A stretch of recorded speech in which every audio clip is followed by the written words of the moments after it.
हरिओम तत्सत। शेष हरि कृपा, भगवत कृपा से आप लोग सही स्वस्थ होंगे। मित्रों, जैसा कि हम और आप देख रहे हैं अपने समाज में आए दिन मूर्ति पूजा के ऊपर न जाने किस प्रकार से कई प्रकार के लोगों का अपवाद, निराधार अपवाद फैला हुआ है।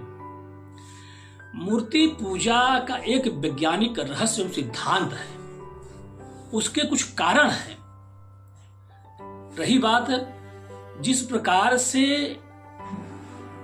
हर प्रकार के कागज के टुकड़ों को हम मुद्रा के रूप में, रुपए के रूप में नहीं मान्यता प्रदान कर सकते, क्योंकि जब तक वह आरबीआई के द्वारा प्रत्याभूत या गारंटीड न की जाए तब तक हर प्रकार के कागज के टुकड़ों को हम लोग कागज के समान ही मानते हैं। उसी प्रकार से जब तक कोई मूर्ति विशेष प्रक्रिया के द्वारा, वैदिक अनुष्ठान मंत्रों के द्वारा और उसमें जो इनके कुल रीति रिवाज होते हैं, परंपरा होते हैं, प्राण प्रतिष्ठा होती है, उसके बाद ही वह मूर्ति पूजने योग्य होती है।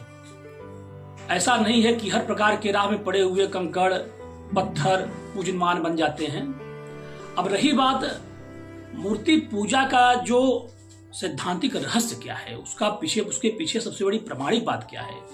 हम और आप मूर्ति पूजा के माध्यम से कहीं न कहीं अपने विवेक, अपने विचार बिंदु, अपनी एकात्मता शक्ति, मन की शक्ति एक जगह एकाग्र करने के बाद उसी मूर्ति पूजा के बहाने अपने अंतः जगत में ही, अपने अंतःकरण में ही ईश्वरत्व को प्राप्त कर जाते हैं। धीरे धीरे हमारे विचार को किसी जगह एकाग्र करने के लिए कुछ न कुछ आश्रय चाहिए। प्रतीक चिन्ह और मूर्ति पूजा ऐसा नहीं है कि सिर्फ सनातन धर्म का एक अंग बन के रह गया है। ऐसा इसके विरोध में जितने धर्मों ने भी समाज में जहां तक अवहेलना की, जहां तक इनके विषय में कहा है, देखा जाए तो पूर्णतः मनुष्य समाज जब से धर्म में आया हुआ है, जब से हम लोग धर्म की उन्नति करते चले जा रहे हैं, कहीं न कहीं हमारी समाज में देखा जाए जो मन स्थिति है, किसी न किसी बहाने, किसी न किसी प्रतीक चिन्ह पे अटकी हुई है। विरोध करने के लिए तो कई धर्मों ने कहां से कहां तक किया, लेकिन देखा जाए नाम बदल दिया गया है, प्रतीक चिन्हों का नाम बदला गया, लेकिन किंतु प्रतीक चिन्ह सब जगह वहीं पे है। काबा में चाहे वो पत्थर चूमना हो,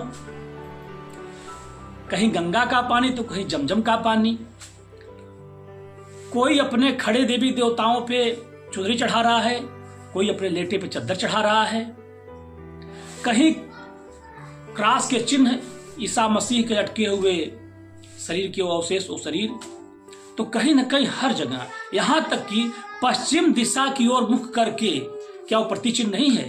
नमाज पढ़ना पश्चिम दिशा की ओर ही विशेष, कहीं न कहीं वो भी प्रतिचिन्ह है, और नाम बदल दिया जाए। सिर्फ हमारे सनातन धर्म से जो कुछ निकले हुए अन्य, जैसे जैन धर्म हुए, हमारे बौद्ध धर्म हुए, उनमें भी जहां तक निराकार परम ब्रह्म परमेश्वर ज्ञान को उपासना की गई, ज्ञान को माना गया, लेकिन देखा जाए उनको भी अपनी श्रद्धा, अपनी भावना कहीं टिकाने के लिए कुछ न कुछ प्रतीक चिन्हों का प्रयोग करना ही पड़ा है। ऐसा नहीं है, आज समाज में उनकी भी मूर्ति बन गई है, उनके भी कुछ प्रतीक चिन्ह बन गए हैं। देखा जाए पूर्णतः समाज हमारा प्रतीक चिन्हों पे ही आधारित है। प्रतीक चिन्ह ही हमारे आपके बौद्धिक धरातल को कहीं न कहीं एक टिकाऊपन देते हैं। तो कहने का मतलब मित्रों, जो मूर्ति पूजा है वो हमारे आपके मन को, अंतःकरण को एक स्थायित्व प्रदान करने के लिए है। मूर्ति पूजा के विषय में कोई विरोधाभास नहीं होनी चाहिए। और रही बात सनातन संस्कृति में, तो निराकार, साकार, निर्गुण, सगुण की उपासना सनातन से ही चली आ रही है। तभी तो सब धर्म, जितने ही प्रकार के धर्म हैं, इसी में समाहित हो जाते हैं। ये कोई कहने वाली बात नहीं, इसके विषय में बहुत लंबा हो जाएगा।